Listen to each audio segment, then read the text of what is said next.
Hello, Tobias. How are you? Hello, Vlad. Very good. Yourself? Good, good, good. Very nice to have you with us for the interviews post Athens Builders Meetup. Sadly, we weren't able to interview everyone on the spot, so I'm very happy to be able to catch up with you, who seem to be somewhere in space. No, I'm just cruising on holidays. Oh wow, this is amazing! Like you have a very technological holiday, apparently. Be careful when you space out. I have my So two assistants in the back. We should be fine. fantastic, fantastic. I'm gonna start this interview like I do with the others. First, I'm gonna ask you like, who are you? Like, where are you? What can you tell us about yourself and the Sezame? With pleasure. So I'm Tobias. I'm one of the founding members of Sezame Wallet. So Sezame Wallet, we started off well noticing some great potential in the Alephium technology. And so we knew we wanted to build on it and make it available as broadly as possible, as fast as possible. And so we started off by building a mobile wallet because, well, it's always nicer to have access to your stuff in your pocket rather than on your computer. And we also started mining for ourselves and seeing that we could scale it up and make it available to a broader audience with simple combination of technology. And so we launched cloud mining, and we were very proud to make it available before exchanges, before any exchange, before any DEX. It was available through Sezame Wallet with the cloud mining. We made it available to hundreds of people, non-technical people that would never had access to such technology so early. So the first ones to get access were the least technical ones, and so we were very happy to do that, and we actually scaled to a few thousand GPUs, and we had very happy customers until the bigger competition started. So we started seeing some of the big mining rigs. We saw Ethereum going through the different transitions, so going through a proof of work to a proof of stake. And so all the The people merge. that were mining Ethereum actually started mining Alephium, which is very good for Alephium because the hash rate got up very fast. But we were left being less competitive, and then we had the bear market starting, and and it was cheaper to buy the Wait, wait. token than to mine it. And so this is how we stopped our cloud mining. So we stopped Wait. You went a bit fast over there because like oh you basically skipped through like six of my questions. oh Because I'm also sorry. we have to say something to the people is that uh, Sesame was one of the first builders slash projects on Alephium. I think you guys were even here like before mainnet Yes, we somehow. we started Uh, mining on testnets. so that was 2021, right? If my memory serves me A correctly. while ago, yes, indeed. Yeah, and so just for the scale, like it's a long time before, and so not only did you release the first ever mobile wallet on Alephium, which was like a full 2 years before ours, I think. Um, you also had like this integrated cloud mining in the wallet, right? Yes, and indeed. and and so you scale to like it's incredible that you scale to a few thousand GPUs. I didn't even know that. Just through the cloud mining through the wallet. That's a really quite an achievement. So let's go back a little bit. So you, how many are you in Sesame? What kind of organization are you?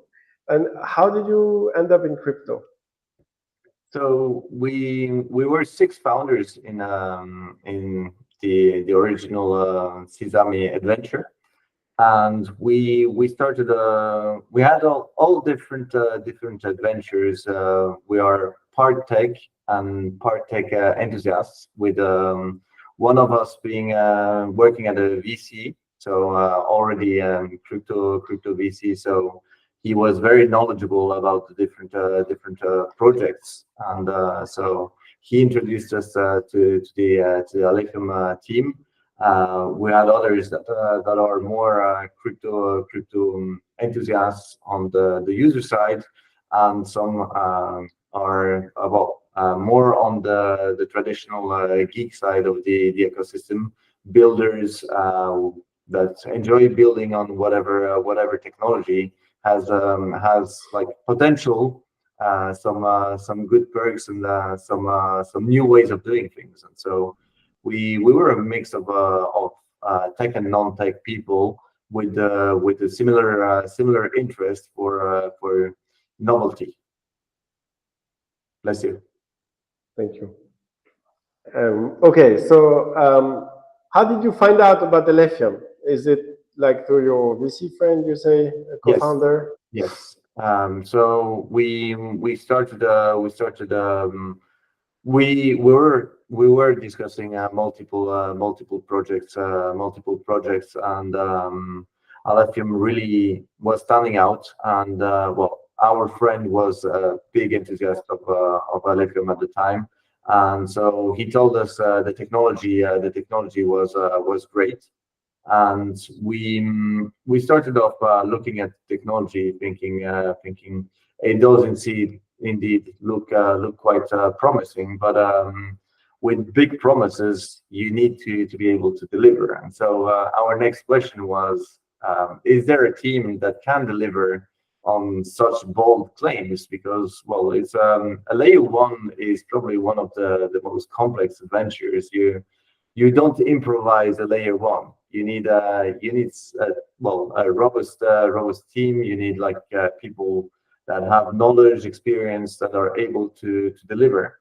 And and so we started exchanging with Cheng. We started exchanging with Polto, with others of the team, and we noticed that not only was the roadmap ambitious, but the team was most likely going to be able to deliver up to expectations. And that's something that is, I would say, rare to have a team that is able to deliver, and deliver quality and on time. If you combine this, there is not so many around, and so that's really makes it special from a quality point of view, to think that you're going to be able to go through the different stages together with a project you believe in on all the different levels. So commercially,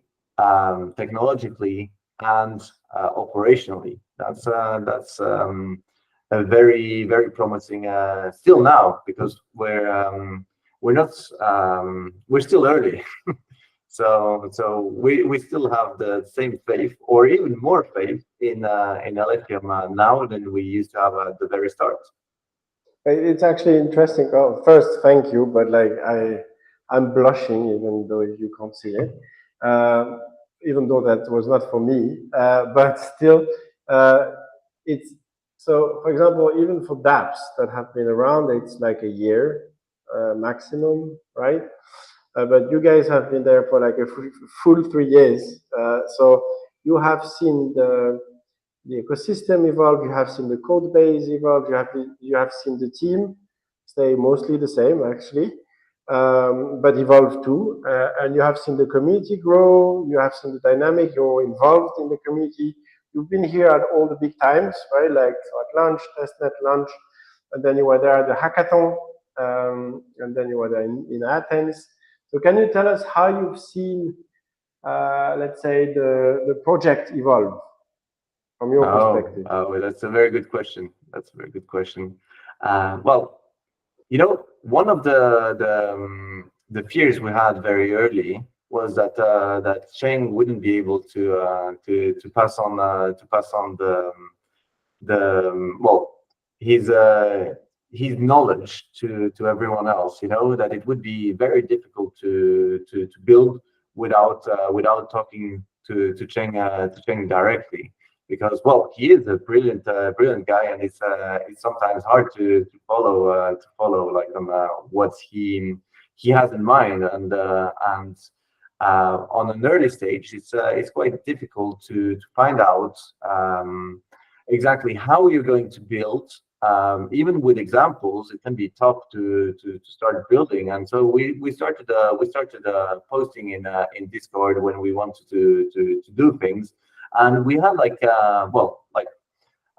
more and more people being able to answer our questions without Cheng answering. So you would ask like, "Hey, how does this function work?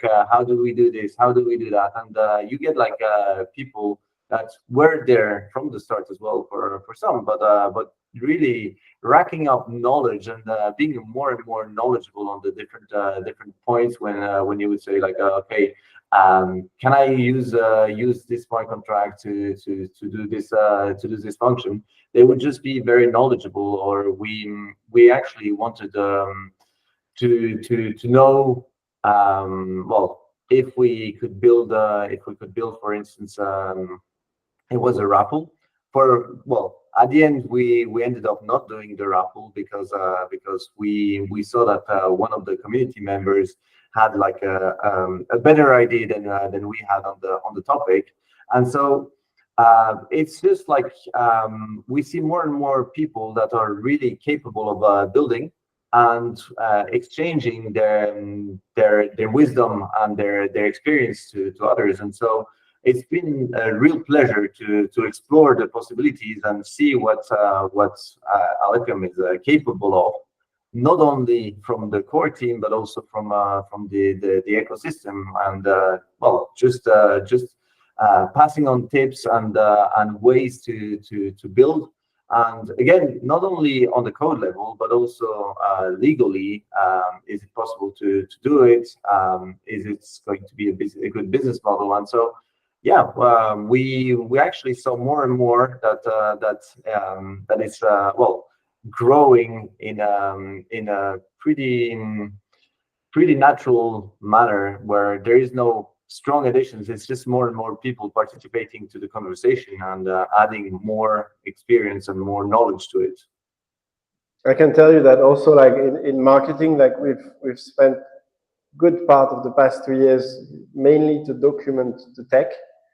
And now to be able to communicate on ecosystem, on projects, on people doing stuff, and doing things like this interview, that's really a pleasant experience. Like really, like I feel like I'm lucky.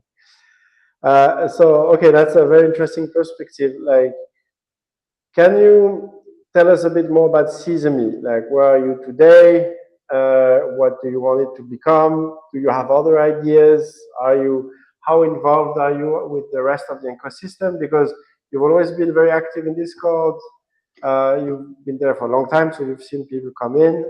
As you said, you listen to what they say. So can you tell us a bit more about how you see yourself in the ecosystem today and in the coming month? Sezame started with a blast with the cloud mining because we wanted to do something useful for the ecosystem. And right now, that's our stance. We're not in a rush to build. We're around, and we're going to be around long term. And we really look to provide some added value.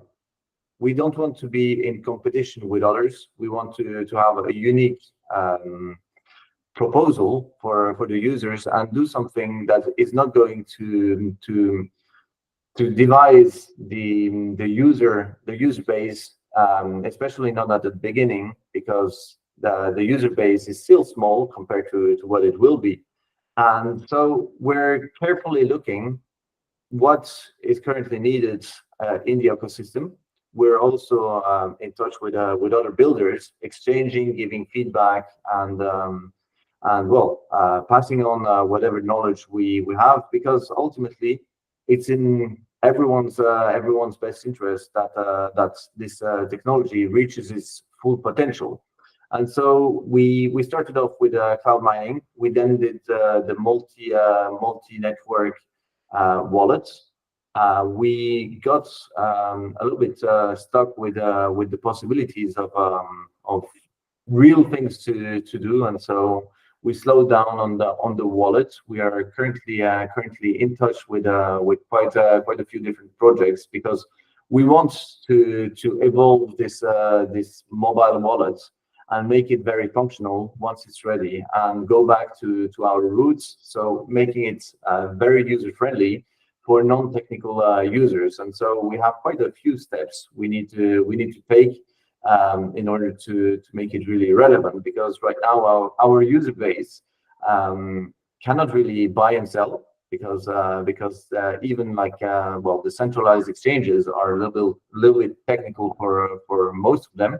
The seed phrase is a big hurdle as well, and so we need to plan carefully our next update, making some nice functions into the mobile wallet, such as lending, swapping, keeping a backup of the seed phrase that would not be the optimal security, but still good enough for non-technical people to be happy with it. So we're carefully planning our next move on the wallet. There will be an update of the wallet, but currently there is no release date that is planned or foreseeable. It really depends on the partnerships we will make in the next months. But we know for sure that there will be an update, and that it will be well, centered on users that are not so tech savvy. So tech enthusiasts, but not technical users. Fantastic. In that you're very aligned with the general Alephium ethos, right? Like good DevX, good UX, also for normal people. And okay, so I will let you go back to work. But I wanted to ask you, like, so you've met all the builders in Athens, and what are you the most excited that's coming? It's Or what are you excited about? Very good question. I would say that well, I see like a lot of great projects that are very exciting. On my side, and here personally, I don't like to sell my Alephium, you know. And so I'm actually most interested with the lending. So for instance, Alpbanks is going to permit to put your ALP as a collateral, so still keeping it, and buying more ALP to have more collateral. And so if you believe in the project, the last thing you want to do is getting rid of it. So you want to have liquidity, but you don't want to get rid of your ALP. So that's probably like one of the products I will use most. Of course, once you have the liquidity, you can then use all the different dexes, and you can do more with it. But if you're a hodler, and if you like to keep your assets, it's very hard at the moment to have fun with this ecosystem if you don't want to sell. So yeah. So I'm most excited about creating new liquidity and new possibilities while still holding your ALP. Perfect. That's the perfect word of ending. Anything else you want to add before we close this interview? Oh, well, thank you for the opportunity to get visible. So looking forward for the next steps. It's a great pleasure, and I feel like we're gonna do regular updates on these things. Cool. And I will let you get to your next space station in your ship, and I will go back to earthly work. Thank Cool. you, Tobias. Thank you, Vlad. Talk to you soon. Bye-bye. Bye.